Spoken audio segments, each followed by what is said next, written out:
Hi, and welcome back. Today we're going to be talking about creating flat patterns for puppetry. Flat patterning for puppetry is pretty similar to draping for costume design, but it will actually be a little easier because we don't need to worry about seam allowances. Our goal for this lesson is to create a flat pattern out of masking tape based on a small sculpt for a simple shape, the head and body of a puppet, no features, and recreate it at a larger scale in foam. For this project, I'll be using an oil-based plasticine clay, tin foil, masking tape, felt-tipped marker, craft knife, the camera on my smartphone, computer, a pair of calipers or ruler, printer, half-inch project foam, single-edge razor blade, and contact cement.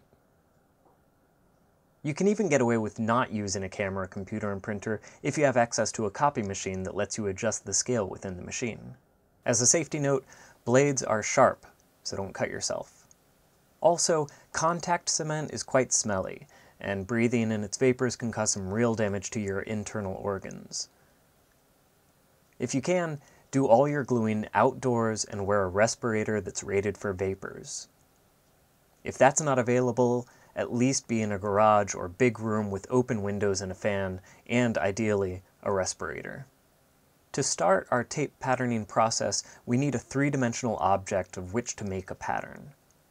I'll be sculpting one out of clay, but you could just as easily use a toy or something else.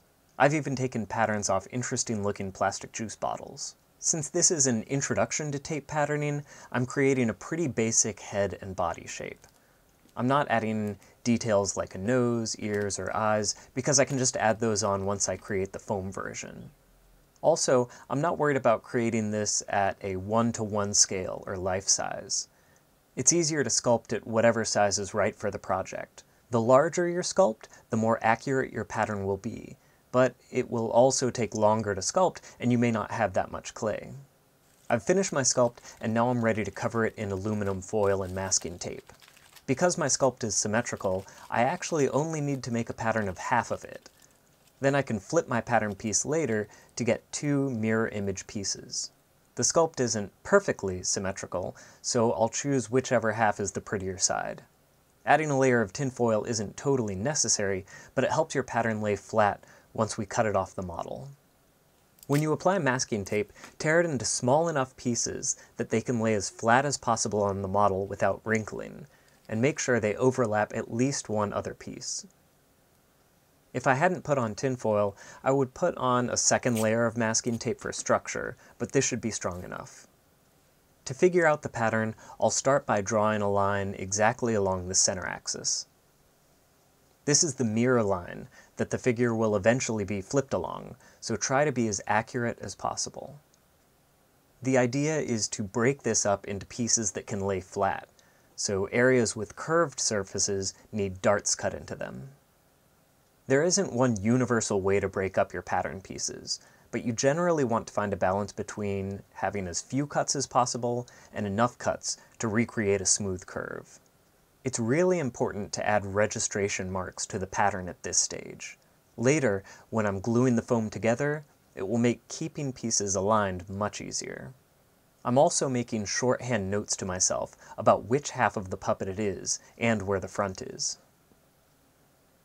Now that I have my pattern drawn out, I can take my craft knife with a fresh blade and carefully cut along the lines. When you've peeled off your pattern pieces, you may find that you added unnecessary darts, or that you need to add more darts for it to lie flat. That's fine. You can adjust them now. I have my pattern pieces removed and flattened smooth. I'm pressing them under a piece of plexiglass to make them even flatter, but it's not totally necessary. Now I'll take a photo of the pattern pieces on a sheet of printer paper. When I bring it into my photo editing software, I can use the size of the paper, which is 8.5 by 11 inches, as a reference to resize everything and make sure it's all in scale.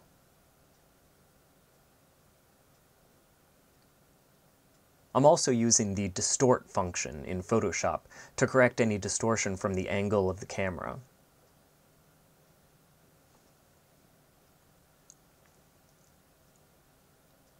I took the photo of my pattern pieces and brought it into the computer and scaled it up. Originally I scaled it up by about 310% because I thought that's how big I wanted it, but after printing off the pattern and taping it together to sort of mock it up, that seemed too big, so I decreased it down to about this size. I thought that'd be pretty manageable for what I want to use it for. This is probably 2 times the original size of the pattern pieces, and it'll at least give me an idea of the shape, and then I can make changes if I want to on this pattern, rescan it in, and then that'll be a more true version if I wanted to scale it up even bigger. Now that I have this pattern, I can transfer it over to my foam and glue it up to see how that looks. When transferring your pattern to foam, make sure to also transfer all your registration marks and where pieces connect with each other. Make sure to flip your pattern pieces over when tracing the other half of your pieces. Then, carefully cut it out, making sure the razor blade is cutting straight up and down, and glue it together with contact cement. Contact cement should be applied pretty thin, but all the way to the edge of the pieces, and allowed to dry for about 5 minutes. You can check if it's ready by touching the surface. If little strings of glue come off on your fingers, it still needs to dry more. Once it's no longer wet, we can attach them together. The contact cement bonds to itself on contact, so make sure you line up your pieces carefully as you go. When attaching a piece that's fairly straight to a curved piece, pay close attention to your registration marks. You can stretch or compress the foam to make sure the registration marks are lining up. I find it easier to assemble the right and left pieces separately. Then you can attach the 2 halves. Each half looks pretty flat right now, but once the halves get attached, they force each other into our original shape like magic. Take your time and go slowly when lining up pieces, paying close attention to making sure that the outside faces are flush with each other.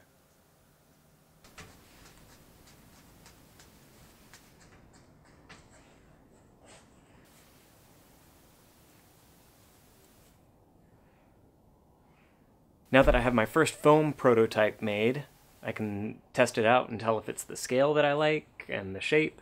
I didn't add the neck piece because I knew that I just wanted either fabric or nothing to be at the neck so it could have full head rotation. I really like the silhouette of the body, the sort of straight line in front and curve of the back, sort of a hunched over look.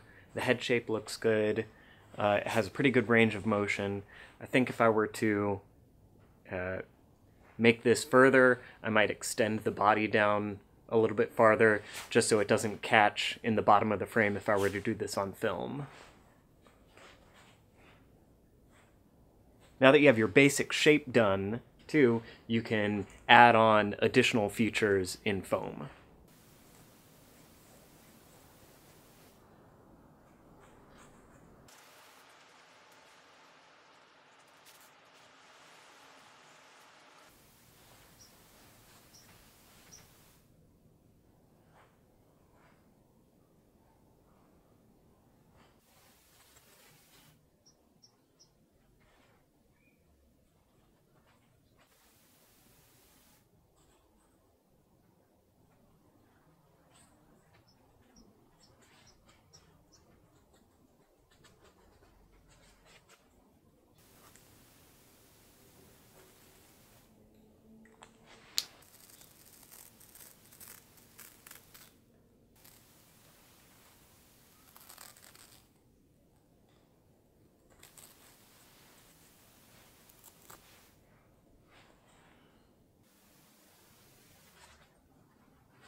And there you have it. Our foam creation based on the tape patterning. I added some, features, noses, mouths, ears, all that. But really the shape of the head was made off of that pattern. The body too, you could always change and add to that body, but it gives us a really simple, consistent way to start a figure. Like most skills and art forms, tape patterning takes a lot of practice to get really good at, and you'll find your own tips and tricks along the way, little shorthands and shortcuts that you can do for yourself. I hope this was helpful, and happy puppet building!